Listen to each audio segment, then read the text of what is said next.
Wow, it's really not a good time to be working for Ubisoft, is it? Not only did Star Wars Outlaws turn out to be a disastrous failure that was mocked by gamers and massively underperformed financially, but it turns out there was something even bigger and more devastating on the horizon.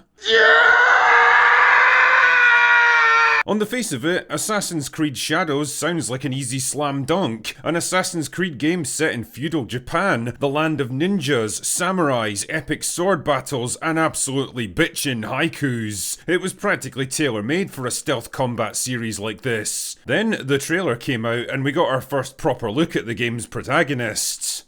Not a great plan. Now, I'm no historical expert here, but I'm pretty sure that a gentleman like this would be a bit out of place in 16th century Japan, which wasn't exactly known for being a multicultural melting pot, if you catch my drift. Gamers were quick to pick up on this as well, only for Ubisoft to argue back that their main man was based on the real-life historical figure of Yasuke, a black man who came to Japan with Jesuit missionaries before serving under Lord Oda Nobunaga, and was eventually granted the honorary rank of samurai. We won't mention the fact that he was only taken in by Nobunaga as a kind of travelling curiosity, that he never fought a single battle or duel, spoke very little Japanese, only served under the man for less than a year, and that he was given back to the Jesuit priests and disappeared from historical records after Nobunaga was killed. But sure, I guess one fragmented and misinterpreted historical example is good enough for Ubisoft to turn him into a superhuman ninja assassin and give him his own game. And anyone who questioned that state of affairs was clearly nothing but a racist bigot who needed to do better. Now that's fine when it comes to casually dismissing the criticisms of Western gamers, because clearly their opinions don't matter, but the one thing that Ubisoft hadn't counted on was the Japanese reaction. See, it turns out that Japanese people are pretty protective of their history and cultural heritage, as they should be, and if there's one thing that's guaranteed to piss them off, it's some asshole foreign game studio appropriating and completely butchering their history and culture to push a political agenda that means absolutely nothing to them. Truly, the message had finally found its nemesis. Before you knew it, Japanese gamers were completely up in arms, and what had started out as a minor controversy over here in the West quickly exploded into a full-scale backlash. Shit man, the question of this game was even raised in the Japanese parliament, it was that bad. And Ubisoft's bold claims about respecting Japanese culture and history soon started to fall apart under any kind of scrutiny, as Japanese gamers and historical experts began finding all kinds of mistakes and inaccuracies, like Chinese architecture in Japanese cities, flags and banners that never actually existed in real life, the baffling decision to give the game a hip-hop soundtrack. I said kill him!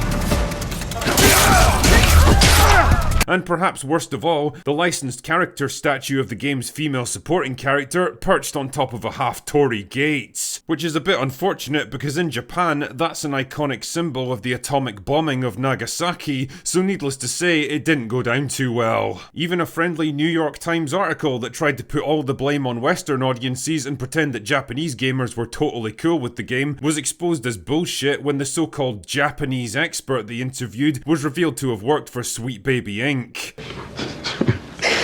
Really? Yeah, I'm sure he provided a totally unbiased view of the situation. All of this negative publicity resulted in a tidal wave of criticism and scrutiny directed at Ubisoft themselves, and it wasn't long before people like Legendary Drops and Endymion began to uncover some pretty damning testimonies about the workplace environment there. According to their sources, the original intention for this game was to feature a Japanese protagonist, only for Yasuke to be swapped in several years ago to reflect the cultural atmosphere in America at the time. That's the problem with trying to jump on a trend that's unique to one particular part of the world and can change just as easily as the wind shifts direction. It's very easy to get left behind and end up looking like a fucking fool. But I think the most interesting revelations had to do with the culture at Ubisoft itself. According to their sources, it's a company that's basically ruled over by HR with an iron fist. The kind of place where putting an exclamation mark or the wrong emoji in an email is seen as aggressive and threatening. A place where the message takes priority over all other creative considerations, where criticizing other people's ideas is frowned upon, and you have to constantly walk on eggshells in case you get summoned for a disciplinary meeting for saying the wrong thing. Boy, that escalated quickly.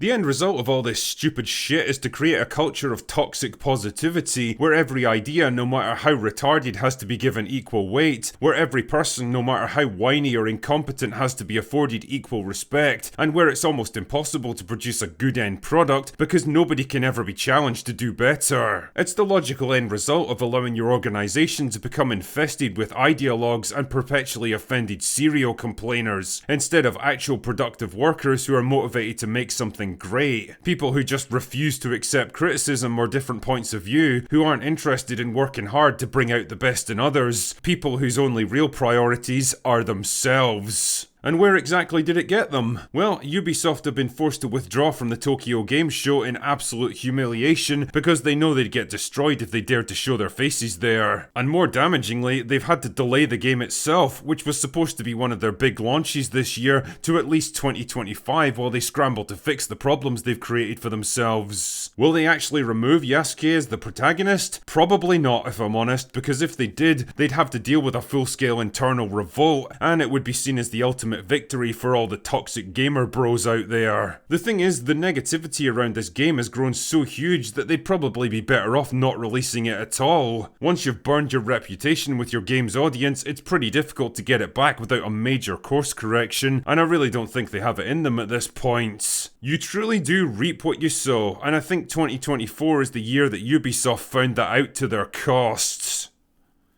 Anyway, that's all I've got for today. Go away now.